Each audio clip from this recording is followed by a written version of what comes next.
The war came without warning. One day the skies were calm and the next they were burning with fire. Armies of steel and shadow clashed across the alien queen's world, her soldiers falling in waves while their enemies showed no mercy. The queen sat upon her throne, her eyes sharp as ice, her hands clenched around the hilt of a sword that had not been drawn in centuries. That sword was no ordinary weapon.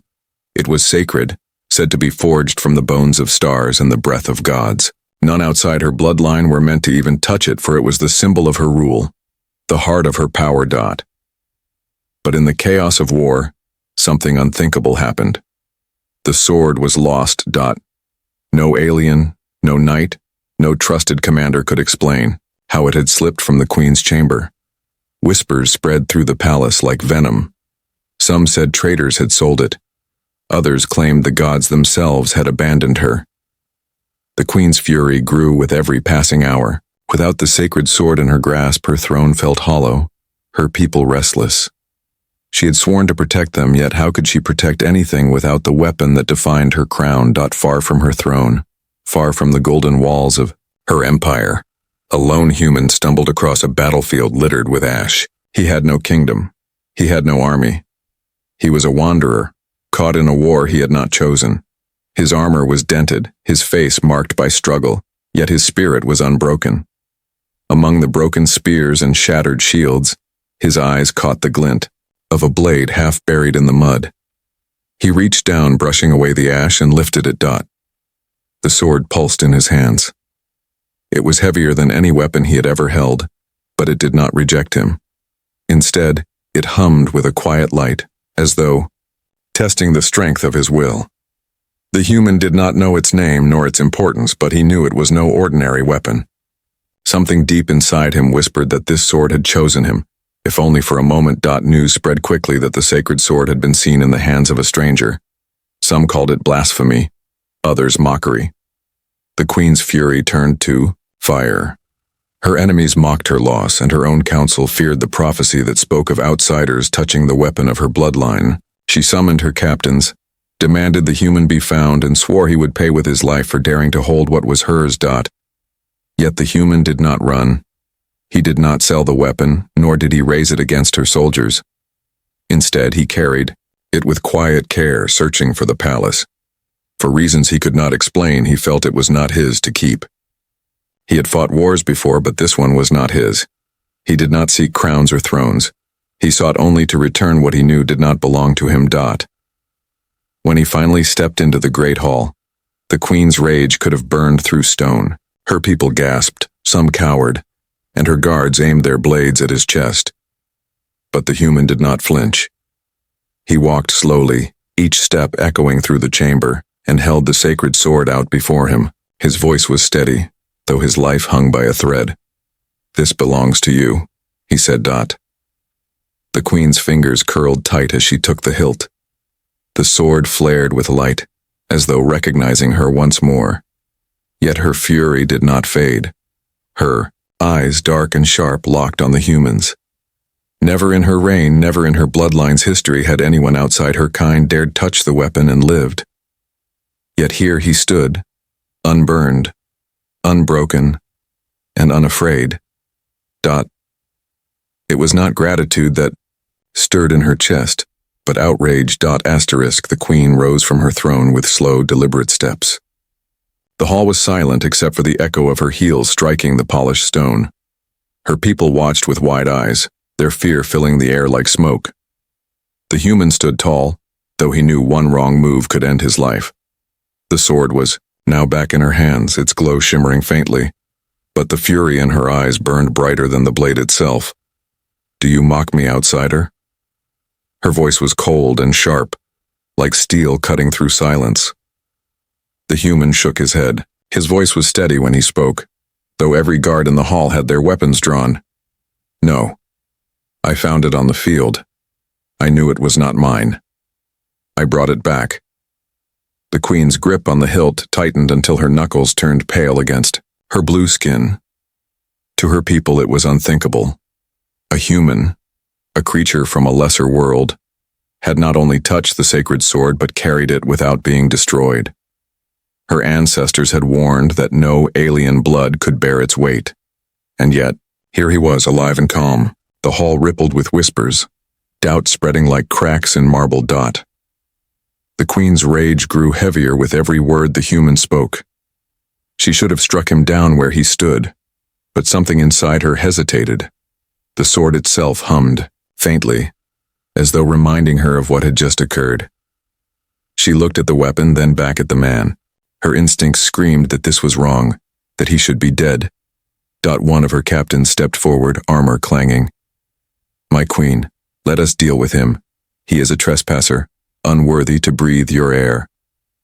His blade hovered close to the human's chest, eager for blood. The human did not blink. His calmness only added to the queen's fury.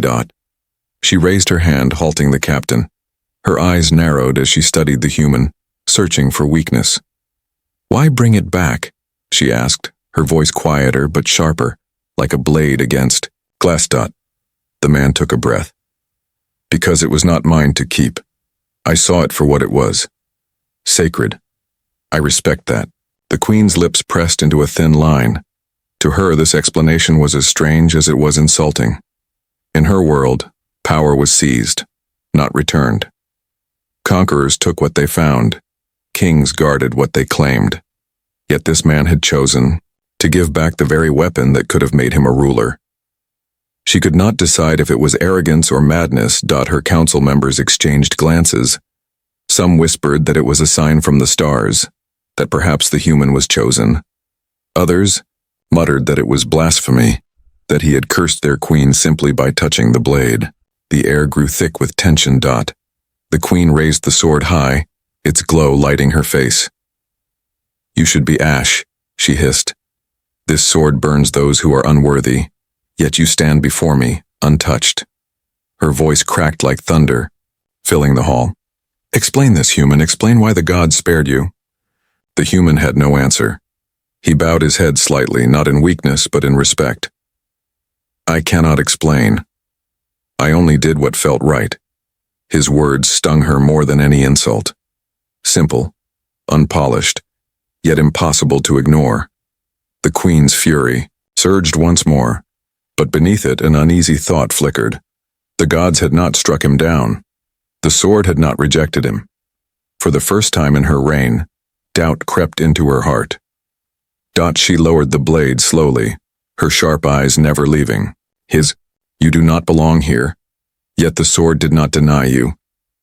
Her tone was dangerous, filled with anger and suspicion.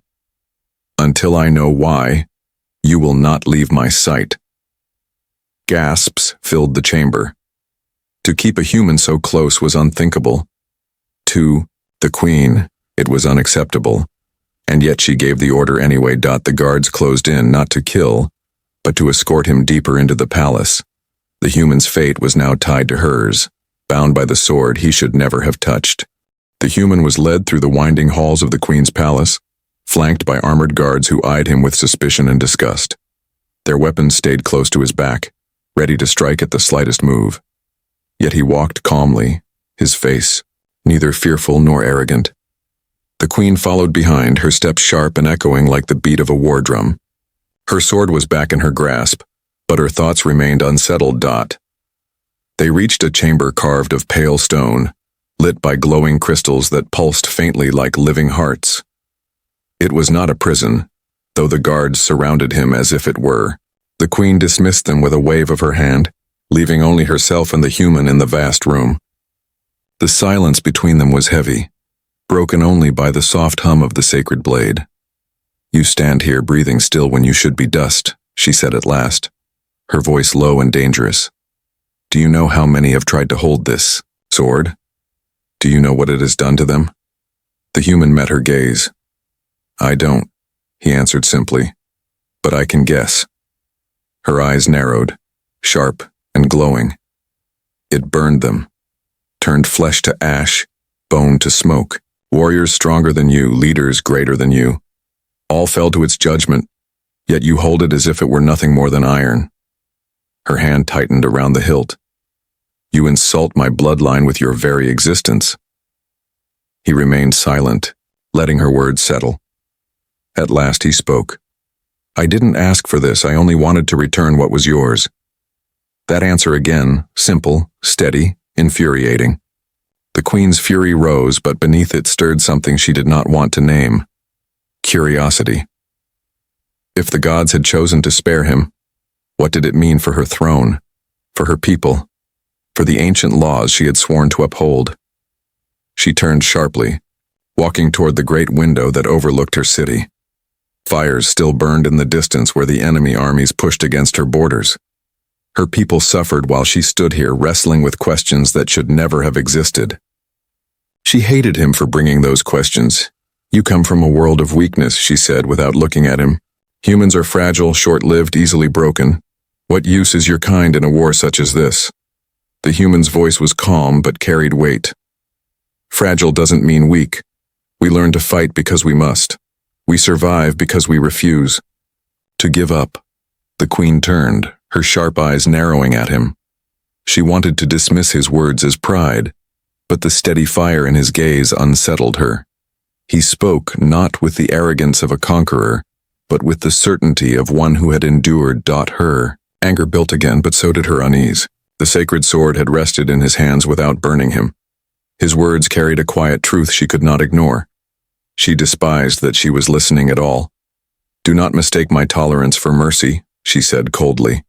The only reason you still draw breath is because I must know why the gods let you live. Until I have that answer, you are mine to command. The human nodded once, neither defiant nor submissive. Then command me. The queen's chest tightened. No fear, no protest, just acceptance. It was not the reaction she had expected, and it only deepened her frustration. She stepped closer, the glow of the sword lighting both their faces. You will remain here until I decide what to do with you, she said. But know this. If I find even a hint of betrayal, I will end you myself. Her voice was thunder, yet the human did not flinch. That calm strength unsettled her more than any threat from her enemies. When she left the chamber, her steps were swift, her fury unspoken. But her mind was no longer only on the war outside.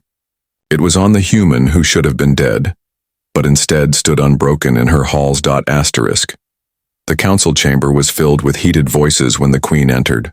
Long tables stretched across the hall, lined with elders and generals whose armor still bore the dust of war. At her arrival, all rose and bowed, though the air was thick with unease. Her sacred sword rested across her shoulders, glowing faintly as if listening to their every word. My queen, one of the elder voices began, trembling with age, but sharp with fear. This cannot be allowed. A human has touched the weapon of your bloodline. He walks our palace as though he belongs here. It is a stain upon our honor. Murmurs rose quickly, others nodding and muttering agreement. Another general slammed his fist on the table. The people whisper, my queen. They say the gods favor him. Already soldiers ask if he is chosen. Such talk weakens us in the midst of war. Kill him before this poison spreads. The queen's eyes swept across the room, cold and unblinking. If I kill him, what then? The whispers do not vanish.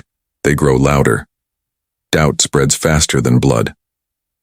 Her words silenced them for a moment, but their stares burned with impatience and suspicion. They wanted certainty, and she could not give it. The sword hummed faintly in her hands as though mocking her silence. He is human, she continued, her voice carrying like steel. Nothing more. His presence is dangerous, but so is ignorance. I will find out why the gods allowed him to live. Until then, he stays. The chamber erupted in anger, but none dared challenge her openly. The queen left them with their fury and strode back toward the inner halls, her thoughts heavy. She despised that even she could not explain what had happened. The sword had burned kings and rivals, yet it spared this human who claimed no throne. The truth lingered just beyond her grasp, and that unsettled her more than any battlefield. When she returned to the chamber where the human waited, she found him standing by the window. He had not touched the walls or paced the floor.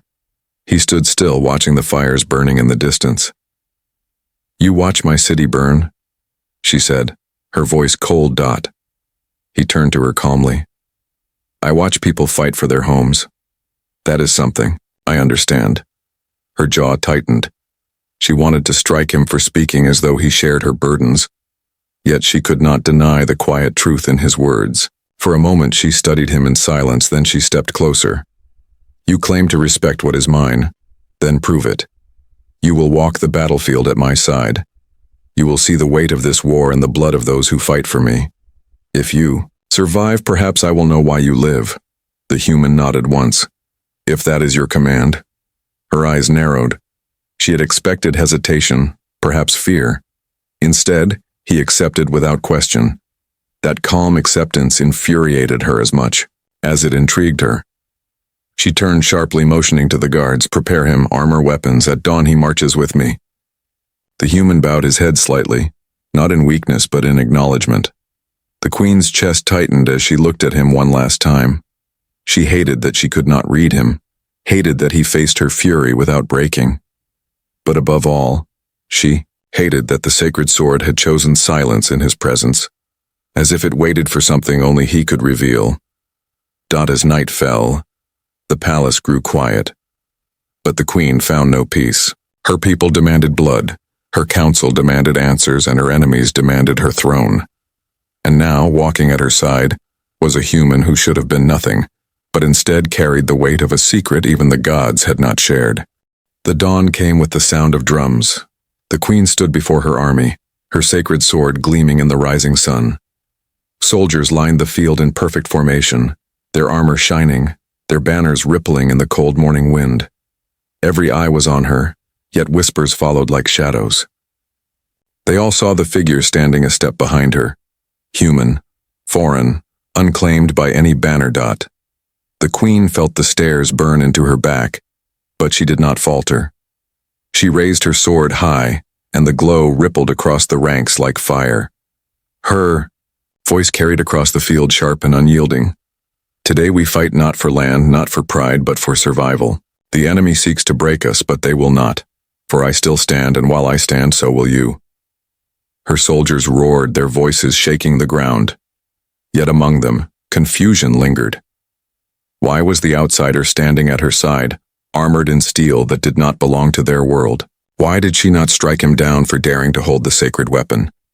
The queen ignored their doubts. She needed answers from him, and she would find them on the battlefield. The human adjusted the armor they had given him. It was heavier than what he was used to, built for bodies larger than his own. But his hands rested easily on the hilt of a simple blade. He did not need to match their weapons. He carried himself with the calm of one who had fought before. The horns of the enemy. Army sounded across the plain. A tide of dark figures advanced, their banners black against the sky. The queen's captains barked orders, and her soldiers moved as one, forming ranks to meet the charge. The queen herself stepped forward, her sacred sword glowing brighter with every heartbeat. Beside her, the human moved in silence. When the armies clashed, the ground shook with the weight of battle. Spears shattered, shields splintered, and cries of rage and pain filled the air. The queen fought with the grace of a storm, her sword carving arcs of light through the enemy. Every strike carried fury and precision, a reminder to her people that she was still their strength. The human fought differently. He did not rely on the sacred glow or ancient training. He fought with grit and instinct, ducking under heavy strikes, countering with sharp, efficient blows. Where her warriors struck with honor, he struck with survival. And though his movements seemed strange to her soldiers, they were effective. The queen's eyes flicked toward him in the chaos. She saw him move through the enemy with stubborn resilience, each strike purposeful, each step unyielding. He was not the strongest nor the fastest, but he refused to fall. That refusal unsettled her more than she cared to admit. At one point, an enemy soldier broke through the line, rushing toward her, with a spear aimed for her chest. Before she could raise her blade, the human intercepted, knocking the strike aside and driving his own weapon through the attacker. The moment was brief, but the queen felt a rush of heat, anger perhaps, or something else. She had not asked for his protection, yet he had given it without thought. The battle raged for hours, but under the Queen's command, her forces pushed the enemy back. At last, the black banners fell, and the survivors fled across the fields. Her soldiers cheered, their voices rising into the smoke-filled sky. Yet when their eyes turned to the Queen, they also turned to the human standing beside her, his armor dented, his face streaked with dirt and blood, but his stance unbroken. Whispers spread again, louder now. The outsider had fought among them, had stood at their Queen's side and had not fallen. The Queen sheathed her sacred sword, her expression unreadable. Inside, her thoughts churned like storm clouds. She had seen his strength with her own eyes. She had felt the god's silence when he fought, and though her pride raged against it, she could not deny what the battlefield had shown. This human was no ordinary outsider. The battlefield was quiet at last, only the groans of the wounded and the crackle of dying fires breaking the silence. The Queen stood tall, her sacred sword glowing faintly as though satisfied with the blood it had tasted. Around her, soldiers bowed their heads, some in respect, others in disbelief. Their Queen had led them to victory once more, but their eyes did not rest on her alone. They drifted toward the human. He stood with his armor cracked and his blade dull, but he did not look broken. Dirt streaked his face and a thin cut bled across his cheek, yet his stance was steady. He had fought as one of them, though he was not. And for reasons none could explain, he had survived where many of their own had fallen. The Queen noticed the way her people looked at him. That same unease from the council now spread through the army. To them, he was becoming more than an outsider. He was becoming a question the Queen could not answer. That question threatened to grow into something she could not control. "Take him to the inner chambers," she ordered, her voice sharp. The guards obeyed, though even they looked uncertain. She followed, her sacred blade resting on her shoulder, its glow reflecting in her eyes. When they reached the quiet of the palace, she dismissed the guards. The human stood in the middle of the chamber, breathing slow and calm. He looked at her, not as a subject would, not as a warrior fearing death, but as one equal looks to another. That gaze burned her pride. "You saved my life today," she said, her tone laced with venom. "But do not mistake it for honor. I did not ask for it." The human's voice was calm as always. "You didn't need to ask. I act when it feels right." Her teeth clenched at his answer. That simple honesty, without fear, without arrogance, cut through her anger in ways she hated. She wanted him to bow, to tremble to understand his place. But he did none of those things. "You think yourself a hero?" she hissed. He shook his head. "No, just a man who survived. That's all." Her grip on the sword tightened. She wanted to strike him down, to see if his calm would hold when faced with death. But the sword hummed faintly, its glow pulsing as though it were listening. Her anger faltered for the briefest moment. It was not only she who questioned him. The weapon itself seemed to watch. She stepped closer, her eyes sharp as blades. "You touched what none of my kind could. You walk unharmed where others turn to ash. You stand in my halls with no fear. Tell me, human, what are you?" His answer was steady. "I'm only what I've always been. Human. Nothing more." The simplicity of it struck her again, and it made her chest tighten with emotions she refused to name. If he was telling the truth, then why had the god spared him? Why had the sacred sword allowed him to live? Her world was built on rules and bloodlines, yet this man stood outside them all, untouched by their chains. She turned away, hiding the storm in her face. "You are dangerous," she said at last. "Not because of your strength, but because of what you represent," my people will whisper. "They will wonder if you are chosen." That is poison. He did not deny it. He only stood silently, waiting for her judgment. The Queen's voice dropped lower, heavy with command. "From this day you will remain by my side, not as an ally, not as a friend, but as a reminder. I will discover why you were spared, human, and if I cannot, then I will end you myself." Her words rang with fury, yet even as she spoke them, the sword in her hand glowed brighter, as though it too waited for something she could not yet see. The queen was not a ruler who allowed questions to linger. For days after the battle, her mind burned with doubt. The human had not only survived her sacred sword, but also fought at her side, as though fate itself placed him there. She hated the whispers spreading through her soldiers and her council, but most of all she hated the unease inside her. So she decided to test him. The human was summoned at dawn. He arrived without hesitation, his armor repaired, his face calm as ever. The queen stood in the great courtyard, her sword glowing faintly in her hand, while her captains and council gathered around the edges to watch. "You will endure what no outsider has endured," she declared. "You will face trials meant for my bloodline. If you fail, you die. If you survive—" Her eyes narrowed, her voice like thunder. "Then I will know the truth of you." The human nodded. He did not ask why. He did not argue. He only said, "Then let us begin." The first trial was of strength. 2 of her warriors, massive and armored, stepped forward. They carried hammers carved from stone and metal, weapons that crushed shields in a single blow. The crowd expected the human to fall within moments. But he did not. He moved with speed and precision, weaving between their strikes, countering not with power, but with timing. Where they struck like storms, he moved like water, flowing around their blows. He used their size against them, tripping one, striking the other when his guard was down.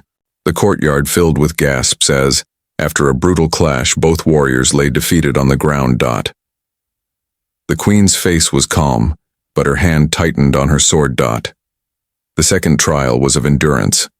The human was led into the chamber of fire, where flames roared from the walls and heat pressed down like the weight of the sun. Her kind trained here to harden their bodies, but no outsider had ever survived it. The queen watched from above as the human stepped into the inferno. Minutes passed. His skin burned red, sweat streaming down his face, but he did not collapse. His breathing slowed, his movements steady, his eyes focused. Where others screamed and begged, he endured in silence. When at last the flames died, he staggered forward, alive and unbroken. The crowd murmured louder now, their disbelief turning to awe. The queen's chest tightened with rage and confusion. The final trial was of spirit. He was taken to the chamber of echoes, where illusions tested the mind with fear and doubt. Many of her own people had failed here, driven mad by the visions. The queen entered with him, her sword lighting the chamber, and the walls came alive. With shifting shadows, she saw the illusions take form. Soldiers he had failed to save, battles he had lost, voices whispering of weakness and death. The queen studied his face, expecting to see him break. But though his jaw tightened and his eyes darkened, he did not falter. He walked through the illusions as though they were smoke, carrying the weight of his past without letting it crush him. When they emerged, the chamber fell silent. Her council stared in disbelief. No outsider had ever survived even one of the trials. This human had endured all 3. The queen stood before him, her fury hidden behind a mask of calm. The sacred sword glowed brighter in her hand, humming with a rhythm that seemed almost alive. She hated what it meant, hated the truth she could no longer deny. "You should not exist," she whispered. Her voice trembling with anger, she rarely allowed herself to feel. The human met her gaze steadily. "Yet here I am." The words struck her like a blade. For the first time in her reign, the queen felt her certainty waver. The news of the human surviving the trial spread faster than fire through dry fields. Soldiers whispered in camps, merchants murmured in markets, and priests argued in temples. Some said he was chosen by the gods. Others said he was a curse brought to shame the queen's throne. The more the queen tried to silence the talk, the louder it grew. Her enemies seized the chance. Messengers carried word across the land that the queen had lost her sacred place, that even the gods had turned against her by letting an outsider touch what was hers. Rival lords raised banners of rebellion, claiming the throne was weak. And, among her own people, doubt crept like poison into their hearts. The queen stood on her balcony, watching smoke rise from distant villages where unrest stirred. Her hand gripped the sacred sword until her knuckles ached. She hated the whispers, hated the cracks forming in her empire, but more than that, she hated the reason for it. The human standing in her halls. She summoned him to her chamber that night. He entered quietly, his steps steady as always. He bowed, his head slightly, not as one bowing to a queen, but as one acknowledging another's burden. That small gesture stung her pride more than any insult. "You see what your presence has done," she said, her voice cold as stone. "My people doubt me. My enemies rise against me, all because you still breathe." The human did not flinch. "Then kill me," he said simply. Her eyes narrowed. "Do not tempt me." "I am not tempting you. I am offering you the choice you want," he answered. His calmness unsettled her more than the rebellions. "But know this, killing me will not stop the whispers. They will say the god spared me and you destroyed their sign. That will only make them louder." The truth in his words burned her more than any blade. She turned away, staring out at the night sky. For the first time in her rule, she felt trapped. No command, no army, no sword could silence what had begun. The human's existence had changed something in her world, and she could not undo it. "You are not of my blood," she said softly, almost to herself. "You are not of my gods, yet they let you stand. Why?" The human's voice was quiet but firm. "Maybe it's not about blood. Maybe it's about what someone chooses to be, not what they are born to be." His words lingered, sharp and heavy. The queen wanted to dismiss them, but the sacred sword in her hand glowed brighter, as if agreeing. She clenched her jaw, forcing down the unease building inside her. The next morning, her council demanded she act. Some called for his death, others for his exile.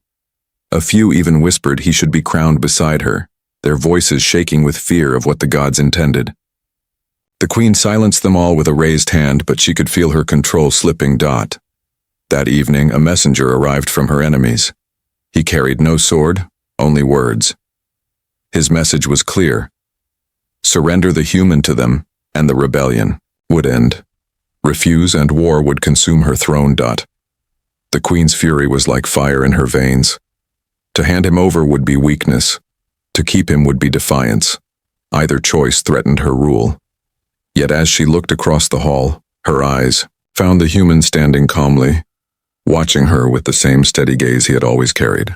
He was not afraid of her enemies nor of her decision. That calmness, that unshakable resolve made her chest tighten in a way she did not understand. The council waited for her answer. Her people waited. The rebellion waited.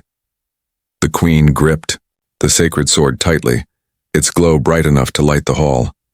For the first time in her reign, her path was unclear. The rebellion struck like lightning. Villages that once bent the knee now raised enemy banners.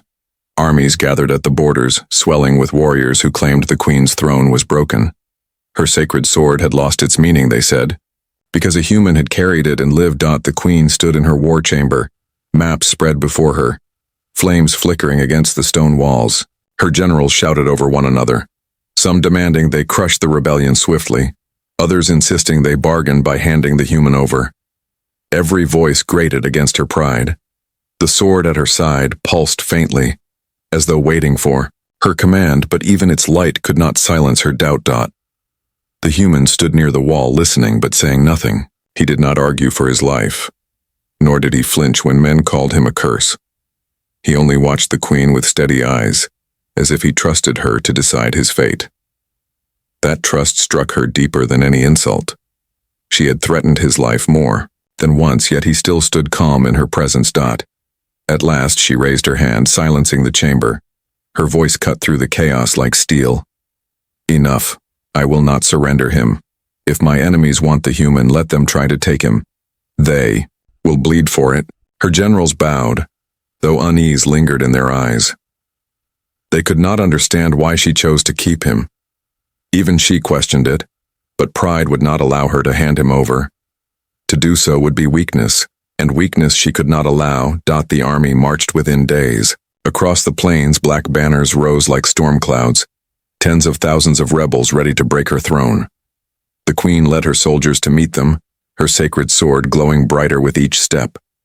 The human walked at her side, his armor plain, his blade simple, yet the eyes of both armies turned to him as though he were a figure from prophecy. The battle that followed was chaos. Steel clashed, arrows darkened the skies, and war cries shook the earth.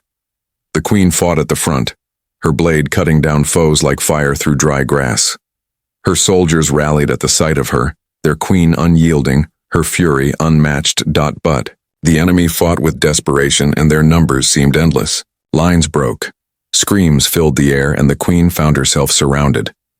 Dozens of rebels surged toward her, blades raised high. For the first time in years, danger closed in faster than even she could strike. The human moved before she could command it. He fought like a storm unleashed, blocking strikes meant for her, cutting down attackers with ruthless precision. His blade was not blessed, his armor not sacred, but he fought with a fire that refused to die. Where others fought for crowns or glory, he fought with pure resolve. To protect. The queen's chest tightened as she watched him. She had seen warriors fight bravely, but never with such relentless will. He bled from wounds that would have dropped others, yet he pushed forward, every strike sharp, every step unyielding. For every enemy that struck at her, he was there, turning their blades aside. By the time reinforcements reached them, the ground around the queen was littered with bodies. The human stood, his chest heaving, blood dripping from his arm, but his stance still firm. The rebels hesitated at the sight, their whispers carrying even across the battlefield. A human, fighting as though the gods themselves guided his hand, standing unbroken beside the queen. Her soldiers roared, their faith renewed. They pressed forward, and the tide of battle shifted. The rebels faltered, then broke, fleeing across the plains in panic. The queen raised her sacred sword high, her voice carrying like thunder. Victory was theirs. But as the cheers rose, her eyes turned to the human. He stood bloodied but unbowed, his calm gaze meeting hers once more. And for the first time, she felt something strange in her chest. Not rage, not suspicion, but something far more dangerous. The battlefield lay in ruins. Smoke rose from broken banners. The cries of the wounded echoed across the plains, and the stench of blood hung heavy in the air. The queen stood tall, her sacred sword glowing faintly, the light almost gentle now that the fighting was done. Around her, soldiers shouted victory, their voices raw with relief. Yet in the midst of the cheers, her gaze never left the human. He stood only a few steps away, armor cracked, blood soaking his arm, but his eyes steady, his stance unshaken. He had fought at her side again, and once more he had endured where many others had fallen. The whispers of her people spread quickly. They looked to her, but they also looked to him. No longer only an outsider, no longer only a question. He had become a symbol. Some saw him as proof that the gods had chosen a new path for them. Others saw him as danger, a threat to their queen's throne. And the queen herself stood caught between both truths. That evening, she summoned him alone, into the great hall. The fires burned low, shadows dancing across the walls. The sacred sword rested across her lap, its glow reflecting in her sharp eyes. She studied him for a long moment before speaking. "You have changed everything," she said softly, her voice carrying more weight than anger. "My people whisper your name as though it belongs to prophecy.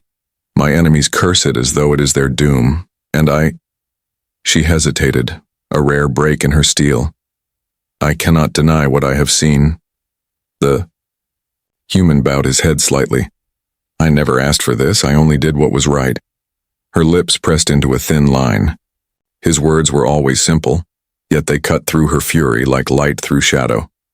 She rose, lifting the sword, and stepped toward him. The blade hummed louder, its glow spreading until it bathed them both. "This weapon has judged kings," she said. It has burned rivals, destroyed pretenders, punished even my own blood when they were found unworthy. Yet when you held it, it did not strike. Even now it does not burn you. Why? The human shook his head. I have no answer. I am only human. The queen raised the blade, holding it inches from his chest. Her people would have expected her to strike, to end the threat, to silence the whispers forever. Her pride demanded it. But as she looked into his calm eyes, her hand refused to move. The sword's glow grew brighter, flooding the hall, humming with a power she could not ignore. In that light, she felt it. The sword was not outraged. It was not rejecting him. It was recognizing him. Her breath caught in her chest. She lowered the blade slowly, her hand trembling though she would never admit it. The truth struck her harder than any enemy blade. The gods had not betrayed her. They had sent her something she had never expected. Not a rival, not a curse, but an equal. The queen's voice was quiet, almost reverent. Perhaps you are not here to take what is mine. Perhaps you are here to stand with me. The human met her gaze steadily. If you'll have me. The hall was silent except for the hum of the sacred sword. For the first time in her reign, the queen allowed herself a small breath of peace. She sheathed the blade, turning to face him fully. Then so it shall be, she declared, not as my servant, not as my prisoner, but as something my people will learn to understand. You will walk beside me, human, as proof that strength is not bound by blood. When she spoke, the sword glowed brighter, as though the gods themselves approved. The queen's people would resist, her enemies would rage, but the truth could no longer be denied. The sacred sword had accepted him. And so at last did she.